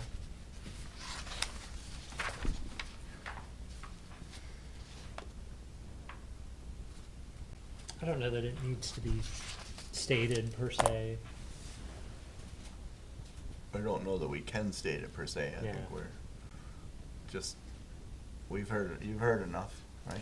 I took notes, so. Do you wanna hear some more? All right, any more proposed conditions? Would it be appropriate to propose coordination with the neighbors on water drainage? Effectively, I don't want the future owners of these units to be surprised by the flooding. Yeah, I don't know, that would take a lot of energy that you can't really negotiate. you have to have willing parties, but our party, the one who's applying, has a sort of do no harm statement built into their project. Like, Yeah. they can't take any of their water and push it somewhere else. They may be the recipients of other people's water, to the extent that while you're doing your project, you may be able to improve that situation for yourselves and not bother others. That may be something that you can talk to them about. But I don't know that I can, prescribe it. This was the first time I've heard of the issue, so I'll discuss Yeah. it with Gabe.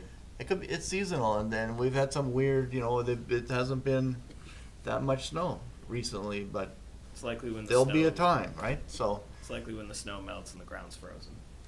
Yeah. so it I, is- I'm more happy that you now know about it, so that you have the ability to do something about it, but, again, I'll throw it back on you. The grading and the civil stuff is your strong suit, not mine.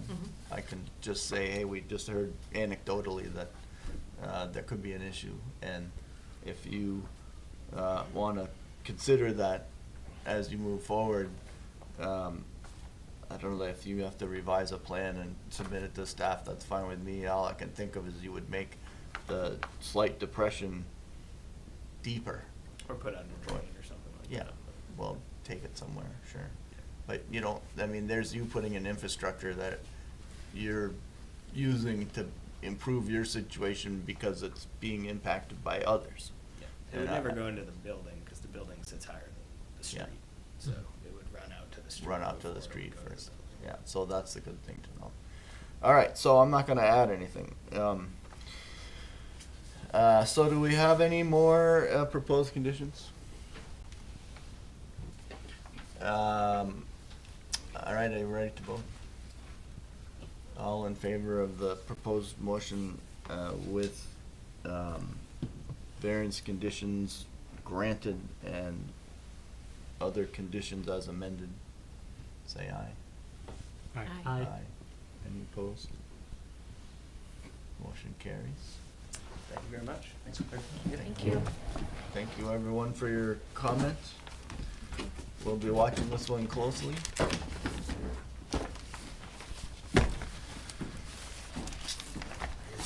Thank you.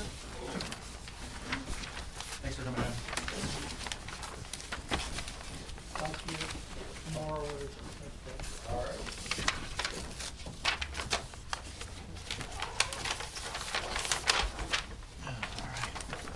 We do have a few agenda items left. Oh, we do. We do. Other development review board items. Do we have any other development review board items? I believe we got word from the city council meeting yesterday. They got Chris's introduction to proposed LDC amendments, and given that they were handed that last Friday, want to spend a bit more time digesting the information. Let's see. I believe they are opening that for public hearing at the city council level on February 15th. We are lucky enough to have in our presence a planning commissioner. That's right. Diane, would you like to join us, and would you like to give us any preview, or do you wait for us to, of the LDC? 8th through the 22nd, by the way. 8th I don't know through about the 8. 15th is, but anyhow. Yeah, They were talking about the 8th through the 22nd. I visited yesterday. 'Cause Great. I needed to present, at the city council level. What I found interesting was the letter that I got, by email to say that on January 25th, we could all have a table and such Yeah. at this council. I didn't know if it was to chairs or if this was to all the committees. I think they wrote the letter to the chairs. I got one. I'll be out of town, so I had to pass it on to my vice chair, who has agreed to be there and is looking forward to it. Well, I figured it's an Yeah. opportunity to It's a hear- great opportunity. and see, hear and see, what our government is doing, and people chat with us. Yeah. So, Are you, the rest I of the think we all board, got- are you Yeah, guys, yeah, I did got it. everybody We get got that? it, we Yeah, all I got an plan on invite. being hungry Awesome. on the 25th. yeah, Great. excellent. So Maggie's going. You guys can all get in touch with her. I don't know how that works. If we have a quorum at the table. Yeah, as long as we don't discuss board topics, that's the important part. So what I understand is a community forum, and it's sort of an open house. And Right. if we get all these Yeah. And it representatives of the various, should be an interesting day. If nothing else, we'll learn about what the budget is. If not anything else that comes up. Yeah, there are provisions in open meeting law to allow for trainings and similar events, and I think this would qualify as such based on Regina's recommendation. So yeah. it should be So my understanding, basically, you're there to ask the public to ask you anything they want to know, and you sit there and talk to them. Yeah. Yeah, so, so I asked the city council about, getting together, have a chat, and they were suggesting perhaps the 8th or the 22nd, which is their meetings. Hmm. Yeah, sorry for misspeaking. The hearing for LDC amendments was February 12th, so I checked on that. And then it's open for a 21-day petition period, so the earliest it would be adopted would be March 5th. Right, and they've extended the time. Right, they wanted to, sit more time to digest the information and think about things. Yeah, well, hey, we already gave them like a 4-inch Right, stack of it's a paper. lot. And that's only the amendments. So here's an interesting question. So in that the DRB is responsible for administering the new updated LDC,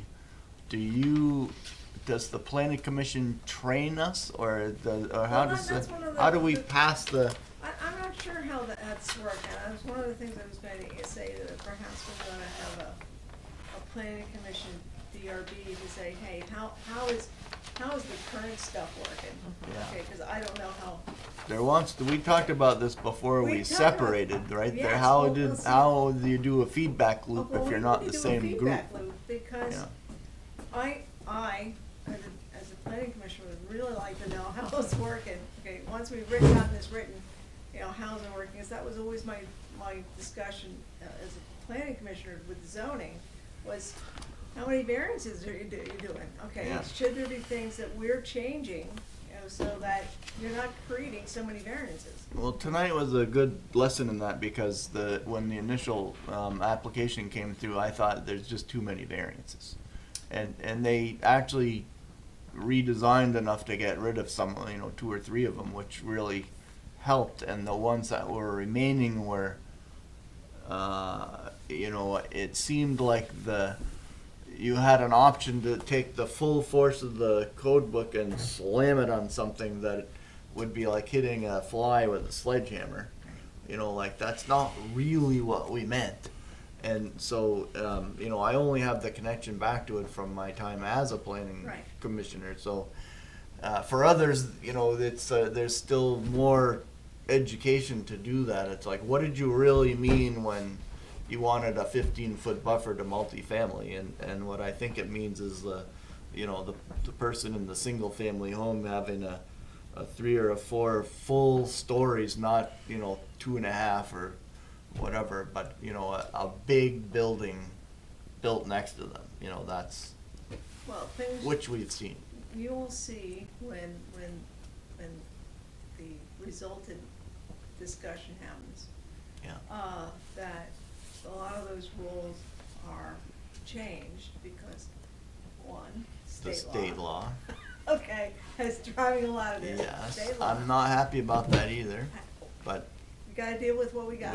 Okay. that's what Second happened. one is federal law dealing with sign neutrality. Okay, and we've got a lot dealing with that. Yeah. Well, we're not going to get the whole big, it's a large discussion, okay? But you'll see the big pictures, and we've gone with pictures that people will be able to understand what we're talking about. It's not gonna be just all verbiage thrown at you, you're gonna get some pictures to understand. And, Great. so How about the then- design review overlay districts? Are you providing any form-based graphics or other, I believe there are some minor graphic inclusions. like, here's what we really mean when we say Yeah, X, Y, Z? yeah. Yeah, there's some diagrams and other pieces. So, we're going to provide pieces. There's things about the overlay with, it comes with the 15-foot buffers, and Chris still continued to do a really good job at telling why that needs to be flexible enough to be appropriate to accommodate the now enlarged units, from going from 1 to 4. Mm. And why, we dealing with, why multifamily is now going to be at 5 units, not 4 and less.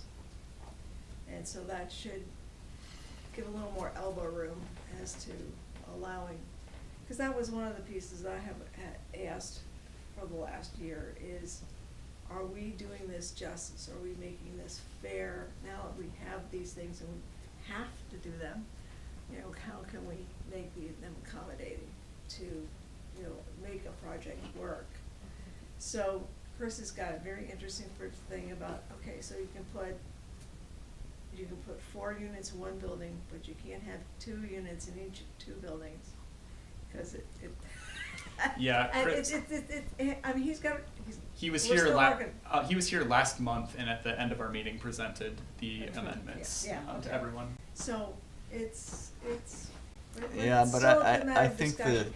the backstory, from the, how the discussion went is helpful. Yeah. Well, It's like this a is true. commentary. The one part is that you haven't necessarily been part of the discussion, but for handing it and saying, here, now enforce this. Yeah. So for helping me understand, okay, is because I haven't been here as frequently as I'd like to be, although I have watched you, you don't know that.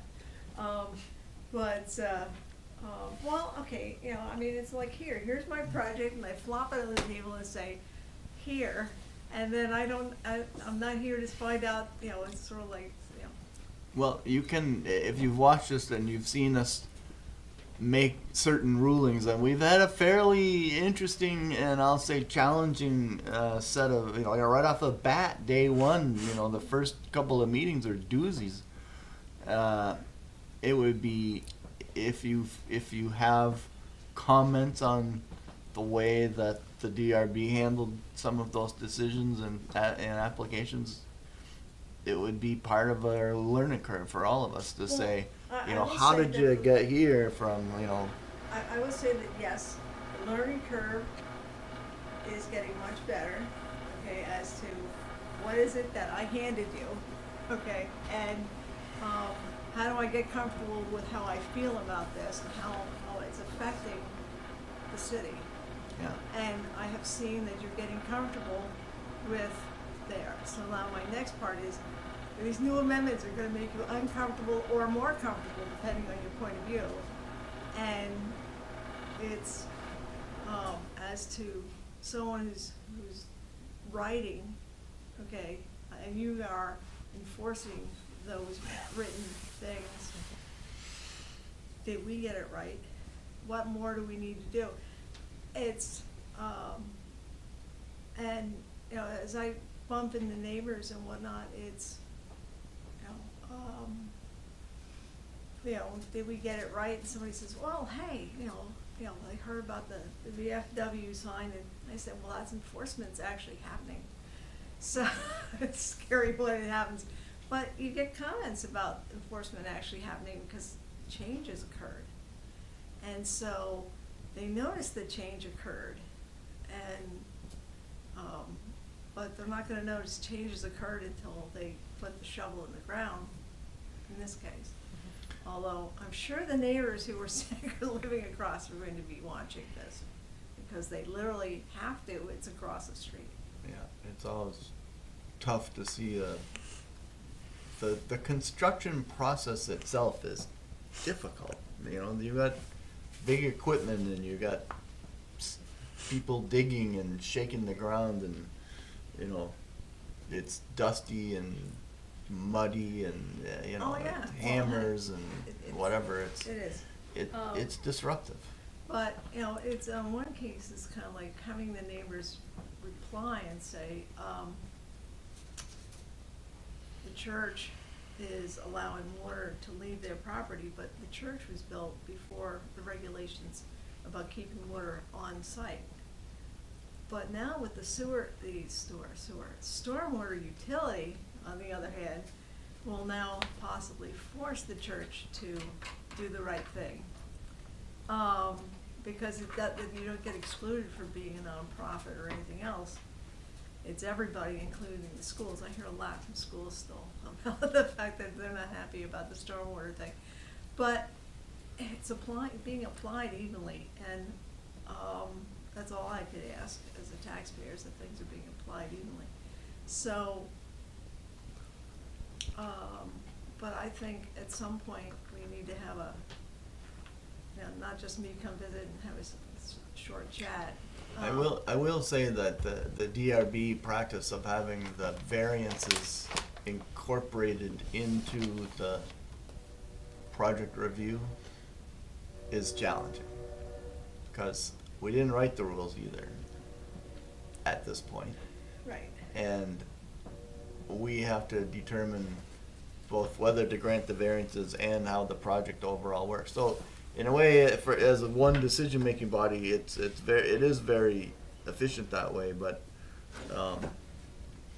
you know, sometimes it's uncomfortable to go through the variance process, you know, like, it's, I'm you hoping know, after the why do latest you need a amendments, we're gonna variance? You have know, less well, nothing's variances. perfect, nothing ever fits exactly right, so. Well, hey, you know, we have these lovely spaghetti lots that are really strange shapes, okay, for whatever people, you know, had to get so much acreage, and they did these strange shapes. Some of them are spaghetti, some of them are really strange triangles of some sort. And so, yeah, unfortunately, you get all the triangles. You don't get any spaghetti lots, you don't get any, you know, nice square. We've had a spaghetti lot, we had a triangle lot today. Yes, I know, a triangle today. Yeah. So, I mean, I saw your triangle before, I think you did a great job with the last triangle. And, where they wanted to put on a bedroom, you know, on the triangle. I thought you did a great job rationally, you know, doing the rationalization as to how to get that to work. Yeah. But that's my personal opinion in watching you guys. No.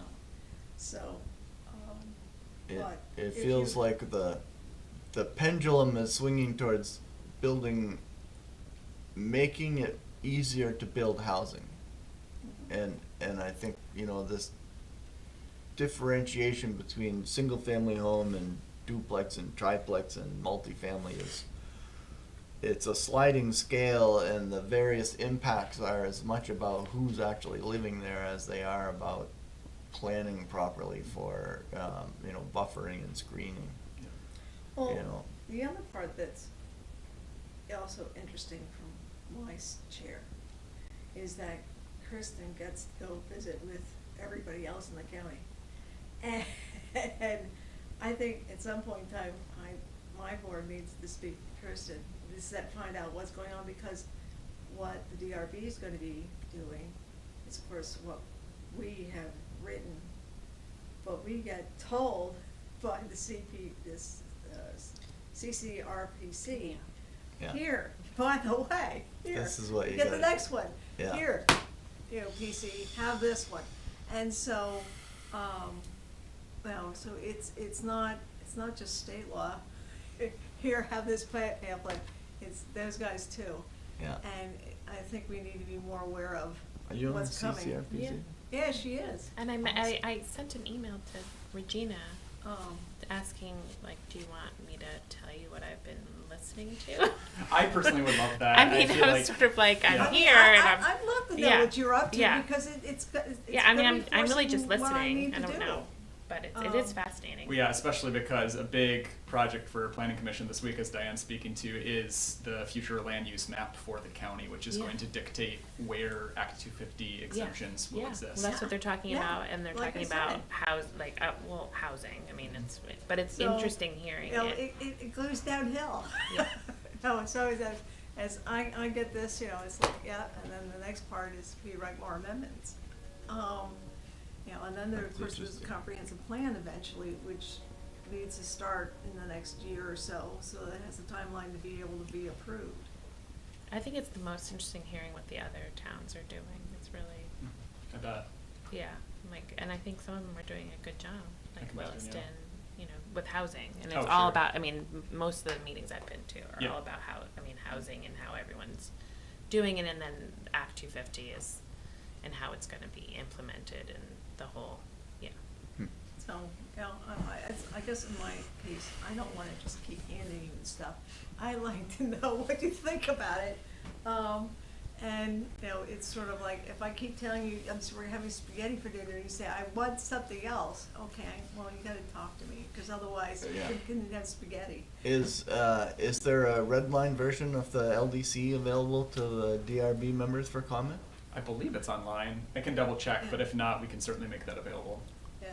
Because that would be worth, I mean, once it's all the same black and white, I won't know what you changed and what you know what I mean? It'd be really nice to see that red line. Gotten a red line. Yeah, so we can certainly make that available. I'll also say the end of last meeting's recording is available online, and Chris went through his whole PowerPoint of proposed amendments. That's a great resource as well. I can make those slides available. Happy to share and help facilitate as much of this conversation as possible. I like to have a positive working relationship versus Of course. shoving stuff on their plate. Yeah. I'll say my peers in Williston had, I thought, a great idea in a heavy DRB season of bringing DRB case of the month to the planning commission so that they do have more of a feedback loop on how the rules are being applied.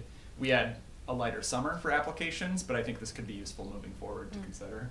And you know, when we just had a planning commission, we would try and have somewhat regular meetings with the village trustees at the time. Now that the city has elected to have a planning commission and a DRB, we should schedule joint meetings, not as much with the city council, but between the planning commission and the DRB. I mean, quarterly might be too much, but at least semi-annually, we should have an actual meeting together. I'll start that conversation, and I think it's a great idea. And it's- If it's over pizza, that's fine with me. I mean, it's, Yeah.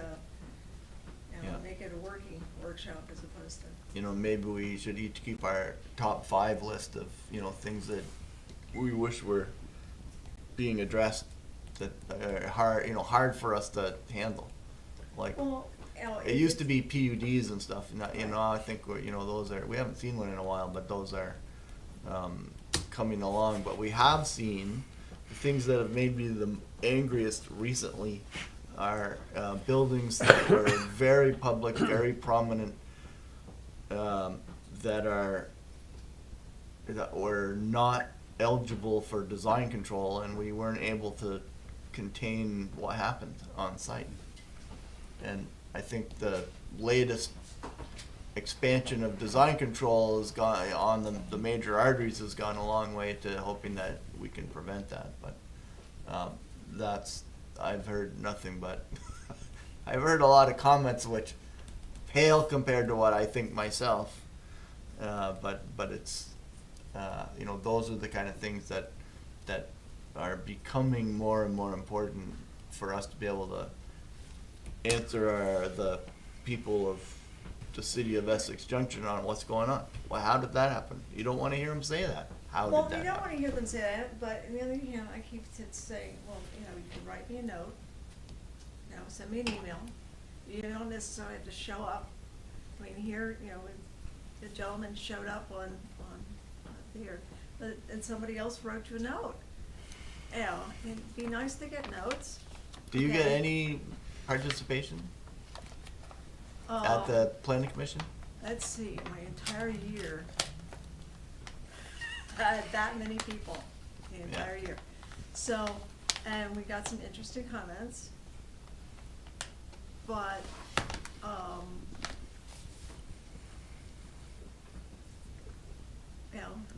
it's, it'll be interesting, okay? Would they be on something that will impact somebody like across the street? No. But it's more of, now it's more of business owners are, challenged by trying to comply with sandwich board regulations. So they don't have somebody from the planning department come down and say, gotta move this.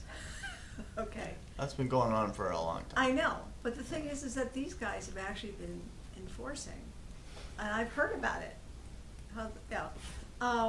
Have they come to a meeting to tell me about it? No. Do they tell me in the grocery store? So that Yes. would be interesting if we actually got sort of enforcement reports, you know, and it wouldn't have to be a big deal like, you know, the police log where, you know, suspicious vehicle on, you know, whatever.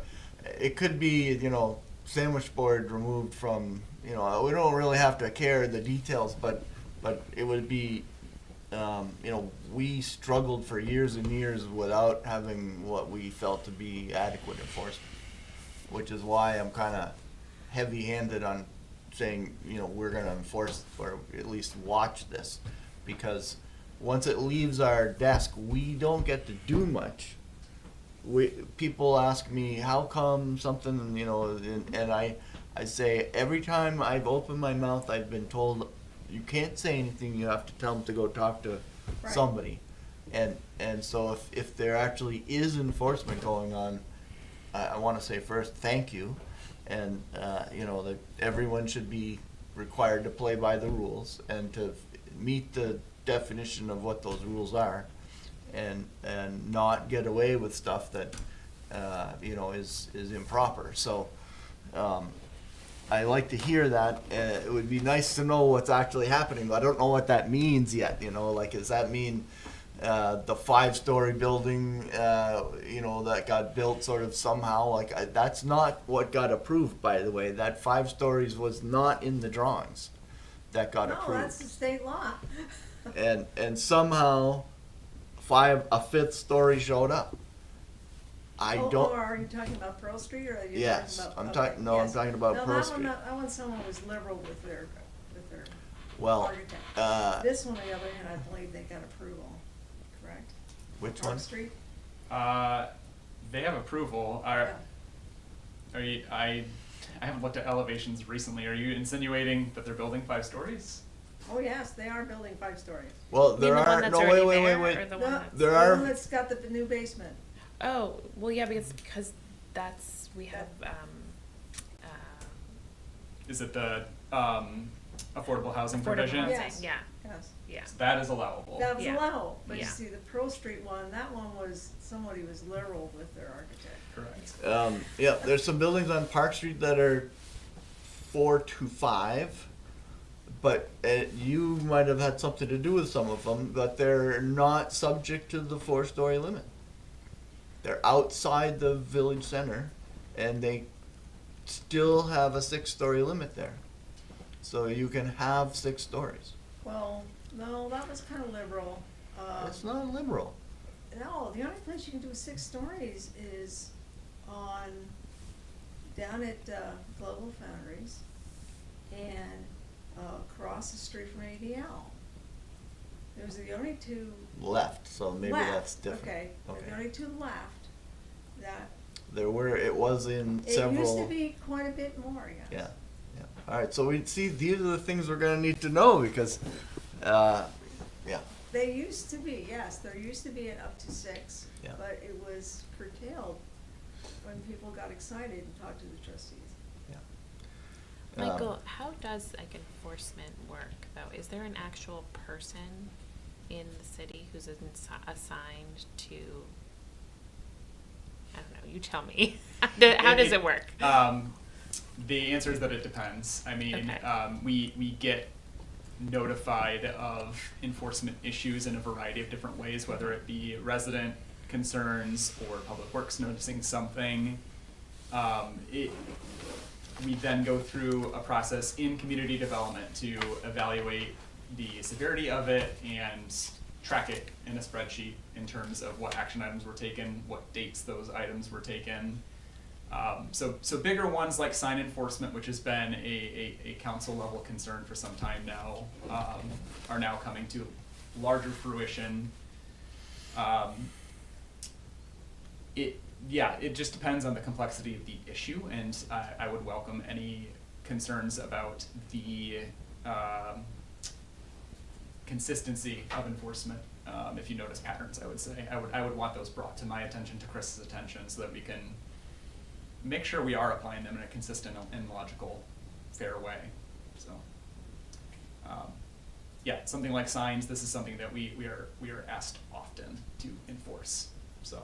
But it's not, the enforcement is not proactive, it's coming to you, and then you're acting on it. More often, I would say Yeah. it is, yeah.